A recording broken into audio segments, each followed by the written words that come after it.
एक जमाने की बात है, किसी एक दूरस्थ देश में लुटेरों का शासन हुआ करता था। यह कोई साधारण लुटेरे नहीं थे, उनके पास सत्ता, संपत्ति और संगठित व्यवस्था थी। उनका सरदार न केवल अत्यंत बलशाली था, बल्कि इतना चतुर और चालाक था कि बड़े बड़े राजा भी उससे डरते थे। समय के साथ वह सरदार वृद्ध होने लगा, शरीर की शक्ति कम होने लगी, लेकिन उसकी बुद्धि अब भी तेज थी। एक दिन उसने अपने सभी लुटेरों की एक विशेष सभा बुलाई। सभी बड़े उत्सुक थे कि आज सरदार क्या घोषणा करने वाला है। सभा के बीचों बीच बैठे सरदार ने गंभीर स्वर में कहा, अब समय आ गया है कि मैं अपना उत्तराधिकारी घोषित करूं। कोई ऐसा जो मेरी इस सल्तनत को मुझसे भी बेहतर संभाले, मगर मेरी एक शर्त है, मेरा वारिस मुझसे अधिक होशियार और चालाक होना चाहिए। सभा में सन्नाटा छा गया, सभी एक दूसरे की ओर देखने लगे। तभी भीड़ में से एक लंबा चौड़ा आत्मविश्वास से भरा युवक आगे आया। उसका नाम था भल्लू। भल्लू ने मुस्कुराते हुए कहा, हुजूर, आप केवल 10 घरों की बात कर रहे हैं, मैं तो पूरी की पूरी बस्ती ही खा जाऊंगा और डकार भी न लूं। सरदार उसकी बात सुनकर हंस पड़ा और बोला, तो ठीक है, किसी एक बस्ती में जाकर अपना कमाल दिखाओ। अगर तुम सफल हुए तो यह सल्तनत तुम्हारी। अगले ही दिन भल्लू ने अपनी पत्नी को साथ लिया और एक सौदागर के वेश में देश की दूसरी बस्ती की ओर प्रस्थान किया। वहां पहुंचकर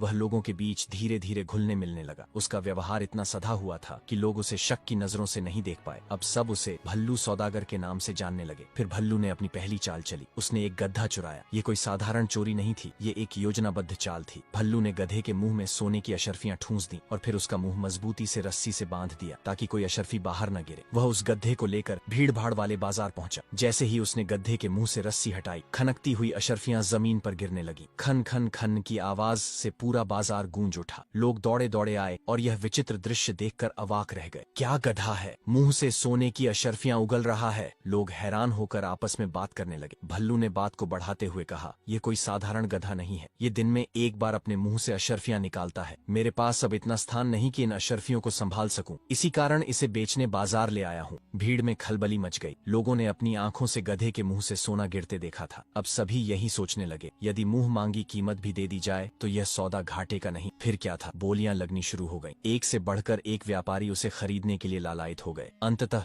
एक व्यापारी ने 10,000 सोने की अशर्फियां देकर गधे को खरीद लिया। भल्लू सौदागर ने वह सारी अशर्फियां समेटी, जमीन से गिरी हुई भी उठाई और बड़े सुकून से अपने घर लौट आया। उधर व्यापारी अपने नए सोना उगलने वाले गधे को लेकर अत्यंत उत्साह से घर पहुंचा। उसके पीछे पीछे तमाशा देखने को उत्सुक बस्ती के अन्य लोग भी पहुंच गए। व्यापारी ने सबको संबोधित करते हुए कहा, भाइयों, अब देखो यह गधा कैसे अशर्फियां देता है। लेकिन काफी देर इंतजार करने के बाद भी गधे के मुंह से एक भी अशर्फी नहीं निकली। सबके चेहरे मुरझा गए। गधा चारा खा रहा था, लेकिन सोना देना तो दूर, मुंह खोलने तक को तैयार नहीं था। तभी एक राहगीर वहां से गुजरा। उसने लोगों की परेशानी देखी और पूछा, क्या बात है, सब इतने परेशान क्यों हैं? व्यापारी ने सारी बात विस्तार से बता दी। राहगीर ने सिर हिलाते